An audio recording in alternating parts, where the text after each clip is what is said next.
Hello friends, नमस्कार। तो आइए तो देख लिया जाए जो यूपीपीसीएस आरओ एआरओ का पेपर जो अभी फरवरी 2024 में हुआ है, शायद मार्च में हुआ है, फरवरी में हुआ है। आखिर इसमें भारतीय राज्य व्यवस्था या फिर संविधान जिसको आप बोलते हैं, उससे कितने क्वेश्चन बने हैं। और अब की बार पिछले वाले पेपर के मुकाबले में आप आसानी बोल सकते हैं। और इन क्वेश्चन को आसान बनाने के पीछे आखिर कारण क्या रहा है। तो आज जो रहेगा ये राज्य व्यवस्था से रहेंगे, अगले दिन हिस्ट्री के ले लेंगे, उसके बाद ज्योग्राफी के। इसी प्रकार से चारों जीएस के क्वेश्चन क्या उनका लेवल रहा है और कैसे क्वेश्चन की डिमांड पीसीएस करता है संविधान से। और इससे ऊपर पिछले पेपर के मुकाबले में देखा जाए तो इससे हार्ड भी नहीं पूछा है, इससे आसान भी नहीं पूछा है। यानी कि जो ये लेवल रहा है कॉन्स्टेंट, आप इसको मान सकते हैं पिछले के मुकाबले में। हालांकि पिछले से तो थोड़ा आसान ही आप मान सकते हैं इसको। तो पहला क्वेश्चन क्या है?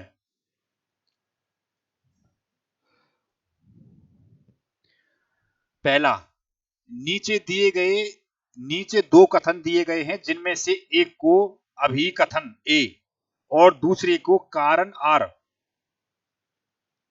कहा गया है। तो एक तो अभिकथन दे रखा है और एक उसका कारण दे रखा है। कारण क्या है? तो दोनों को पढ़ना और बताना है कि विकल्प में क्या डिमांड कर रहा था। पहला अभिकथन क्या बोल रहा है? संविधान संघ की कार्यपालिका शक्ति भारत के राष्ट्रपति में निहित करता है। ये इसका अभिकथन है। और कारण, भारत का राष्ट्रपति राज्य का संवैधानिक प्रमुख होता है। अब ए एवं आर दोनों सत्य हैं। आर ए की सही व्याख्या करता है। ए और आर दोनों सत्य है किंतु आर ए की सही व्याख्या नहीं करता है। करना इसका, ये नहीं करता है।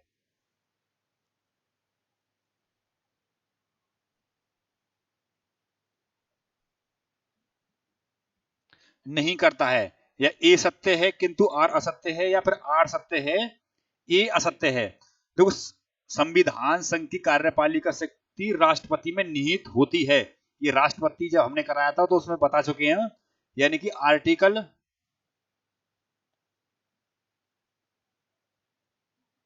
एक तो मैंने बताया था आर्टिकल 52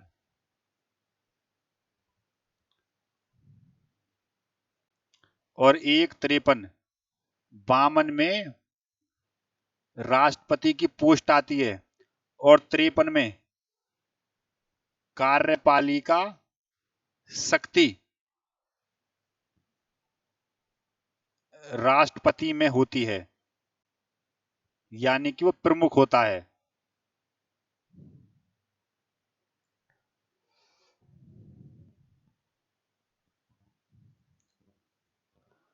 तो फिर ये तो ठीक है, इसका कथन जो दे रखा है ये ठीक है। और भारत का राष्ट्रपति राज्य का संवैधानिक प्रमुख होता है, ये बात भी ठीक है। यानी कि राष्ट्रपति देश का प्रथम नागरिक, एकता, अखंडता और सुदृढ़ता का प्रतीक होता है। और जो कारण है आर ए की अभिकथन की सही व्याख्या करता है नहीं है। यानी कि ये बात कैसे पता चलेगी? अगर दोनों वाले कथन में राष्ट्रपति की बात की हुई है तो फिर आर ए की सही व्याख्या करता है। लेकिन अगर यहाँ पर राष्ट्रपति से हटकर किसी दूसरे की बात की होती तो फिर ये जो कारण होता उसके हिसाब से सेट नहीं बैठता। अब ए और आर दोनों सही है और आर ए की सही व्याख्या करता है, ये ठीक है। इसका ऑप्शन नंबर ए। तो दोनों ही ठीक है ये। और आर ए की सही व्याख्या करता है। दूसरा, भारतीय संविधान की छठी अनुसूची किन राज्यों के जनजातीय क्षेत्रों के प्रशासन से संबंधित है? तो अनुसूची आपको पता होगी, पहली वाली में संघ और उसके राज्य क्षेत्रों का वर्णन किया गया है। दूसरी में जो मुख्य पदाधिकारी हैं उनके सैलरी की बात की गई है, प्रमोशन और भत्ते की। और तीसरी वाली में उन्हीं पदाधिकारियों के शपथ की बात की गई है। चौथी में केंद्र और राज्य में राज्यसभा सीटों का बंटवारा। और पांचवे में अनुसूचित और जनजातीय क्षेत्रों के प्रशासन और नियंत्रण। और छठी अनुसूची में असम, मेघालय, त्रिपुरा और मिजोरम जो राज्य हैं, जनजातीय राज्य हैं, इनके प्रशासन और नियंत्रण की बात की गई है छठी वाली अनुसूची में। तो फिर कौन कौन से इसमें? असम, मेघालय, त्रिपुरा और मिजोरम जनजातीय क्षेत्रों के प्रशासन की बात इसमें की गई है। नेक्स्ट क्वेश्चन, निम्न युग्मों में से कौन सा सही सुमेलित नहीं है? तो आर्टिकल 136 उच्चतम न्यायालय के द्वारा अपील के लिए विशेष इजाजत। आर्टिकल 143 उच्चतम न्यायालय की परामर्श शक्ति। 132 उच्चतम न्यायालय की अपीली अधिकारिकता। या फिर आर्टिकल 124 उच्चतम न्यायालय का अभिलेखों का होना। तो इसमें से कौन सा ठीक नहीं है? देखो, आर्टिकल 136 अनुच्छेद 136 उच्चतम न्यायालय के द्वारा अपील के लिए विशेष इजाजत, ये ठीक है। तो एक तो ये ठीक है। 143 ये उच्चतम न्यायालय की परामर्श शक्ति है। अब ये क्या होती है? आर्टिकल 143 ये बोलता है कि किसी भी विधेयक पर या बिल पर सरकार सुप्रीम कोर्ट से सलाह मांग सकती है। अब चाहे तो सुप्रीम कोर्ट उस सलाह को दे भी सकता है या नहीं दे सकता। पहले तो सरकार सलाह मांगती है सुप्रीम कोर्ट से, भाई ये विधेयक है, इस पर अपना रुझान दीजिए, सलाह दीजिए। चाहे तो राष्ट्रपति सर्वोच्च न्यायालय सलाह दे भी सकता है और सलाह वो नहीं भी दे सकता। अगर सुप्रीम कोर्ट ने सलाह दे दी विधेयक पर तो सरकार उसको मान भी सकती है और उसको नहीं भी मान सकती। यानी कि उच्चतम न्यायालय का परामर्शीय न्याय निर्णय आर्टिकल 143 ये ठीक बात है। अनुच्छेद 132 उच्चतम न्यायालय की अपीली अधिकारिकता, ये भी ठीक है, ये 132 में आता है। ये गलत है। 124 में सुप्रीम कोर्ट आता है, सुप्रीम कोर्ट के गठन की बात आती है 124 में। तो ये नहीं है। अभिलेखों का न्यायालय होना ये नहीं है। तो अभिलेखों का न्यायालय ये आर्टिकल 129 बोलता है। सर्वोच्च न्यायालय का अभिलेखों का होना ये 129 बोलता है, 124 नहीं बोलता। इसमें सुप्रीम कोर्ट का स्थान है 124 में। तो निम्नलिखित में से कौन सा युग्म सुमेलित नहीं है? तो यही नहीं है, बाकी फिर तीन ठीक है। नेक्स्ट, निम्नलिखित कथनों में से कौन सा कथन गलत है? ए, मौलिक अधिकार पर संविधान का भाग 3 यूएसए के बिल ऑफ राइट्स पर आधारित है।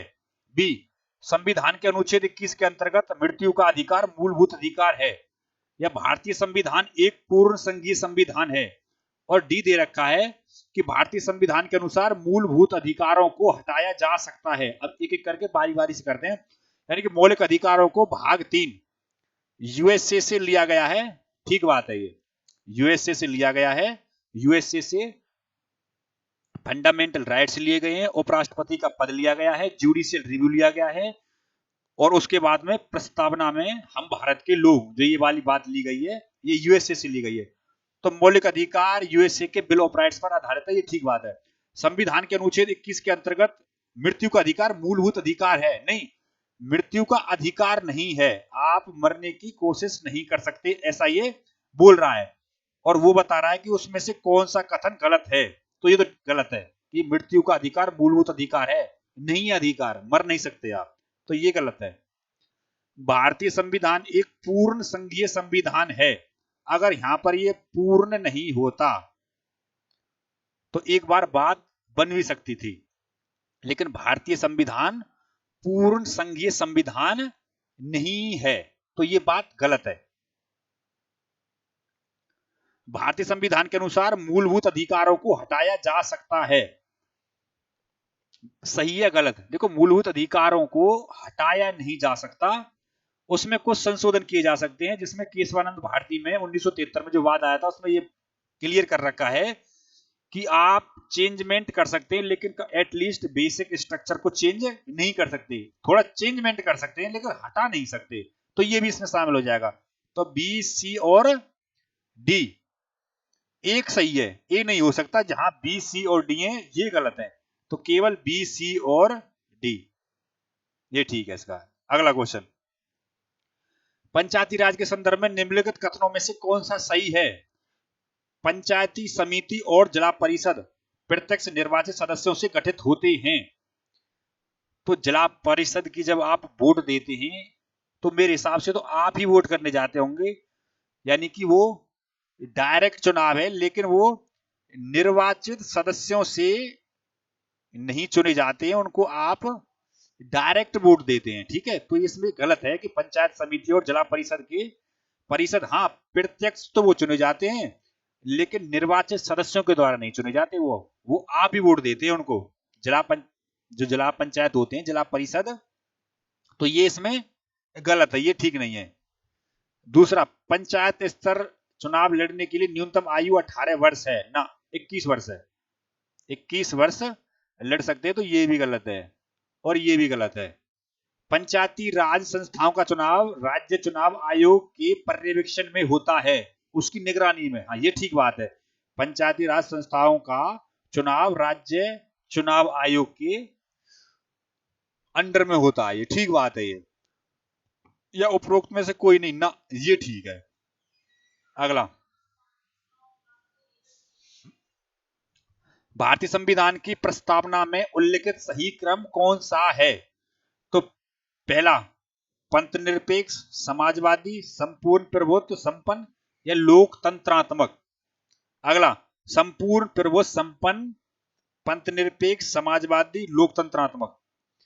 संपूर्ण प्रभुत्व संपन्न, समाजवादी, पंथ निरपेक्ष, लोकतंत्रात्मक, या फिर लोकतंत्रात्मक आगे आएगा।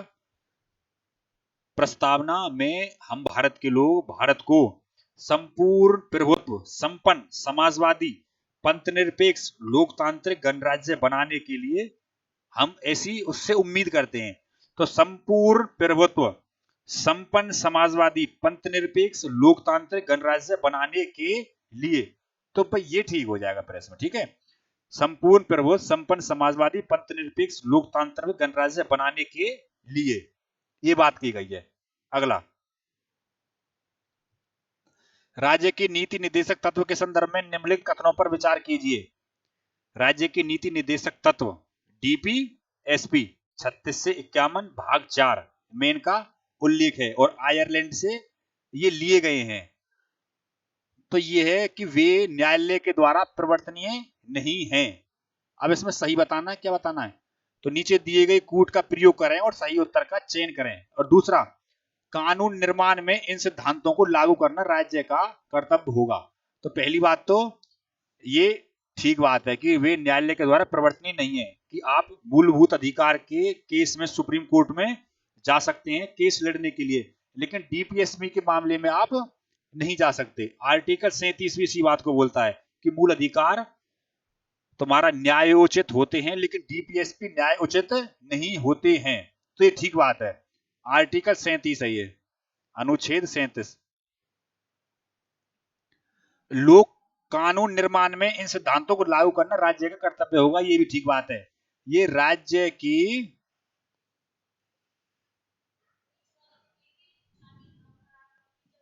तो ये दोनों ही ठीक बात हैं, यानी कि नीचे दिए गए कोड का प्रयोग करें और सही उत्तर का चयन करें, तो एक भी ठीक है और दो भी ठीक है, ये दोनों ही ठीक है।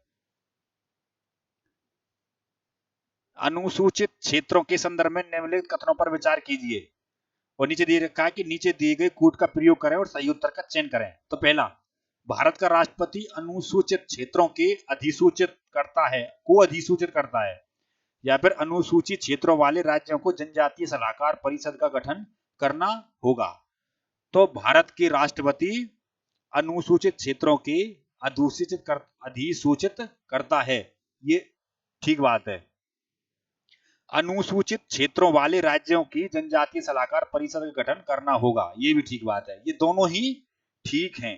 अब हमने पढ़ा रखा है दोनों ही बात, ये कथन बताई हुई है, क्लास जो डाल रखी है उसमें ये सब बात बताई हुई है, तो एक और दो दोनों ठीक है ये। नौवा, भारत के महान्यायवादी के संदर्भ में निम्नलिखित कथनों पर विचार कीजिए। आर्टिकल 76 महान्यायवादी, इसके बारे में बता रखा है क्या होता है कि वे प्रधानमंत्री की मर्जी पर पद पर बने रहते हैं ना, प्रधानमंत्री की नहीं, ये राष्ट्रपति की मर्जी पर पद पर बने रहते हैं। तो ये गलत है, प्रधानमंत्री नहीं आना चाहिए था, राष्ट्रपति आता तो ये ठीक होता।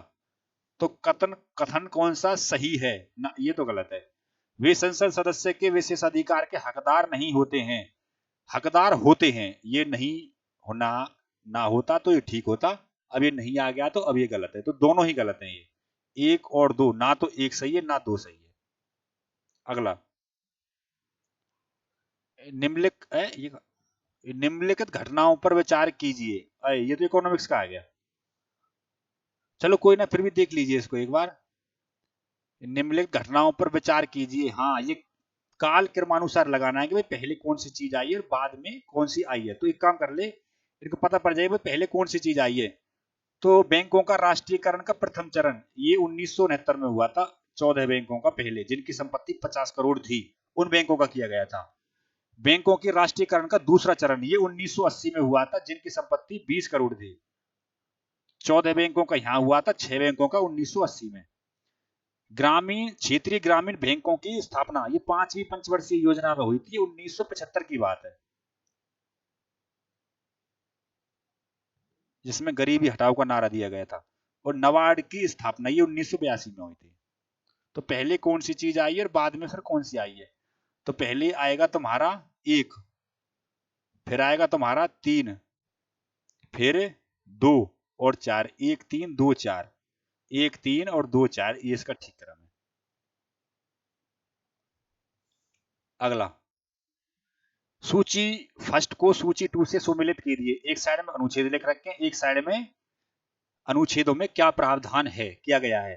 तो अनुच्छेद 26, अनुच्छेद 40 और 98 और अनुच्छेद 239 की बोल रहा है। 26 में आता है धार्मिक कार्यों के प्रबंध की स्वतंत्रता, और 25 में क्या आता है, धर्म को बिना बाधा के रूप में मानना। आप कोई सा भी धर्म मान सकते हैं बेझिझक, कोई बात नहीं होगी उसमें। तो 25 में धर्म कोई भी मान सकते हैं बेझिझक। 26 में जो आपने धर्म मान रखा है उसके प्रबंध की स्वतंत्रता। तो ए का थर्ड कहां ठीक है, तो ए नहीं हो सकता, ए का फोर्थ दे दिया इसमें। अब 3 हो सकते हैं। अनुच्छेद 40 ग्राम पंचायतों का गठन, 40 में ये डीपीएसपी में आता, राज्य के नीति निर्देशक तत्व। तो बी का 4 और बी का 4, एक तो यहाँ ठीक है और एक यहाँ ठीक है। अब ये गलत हो गया है।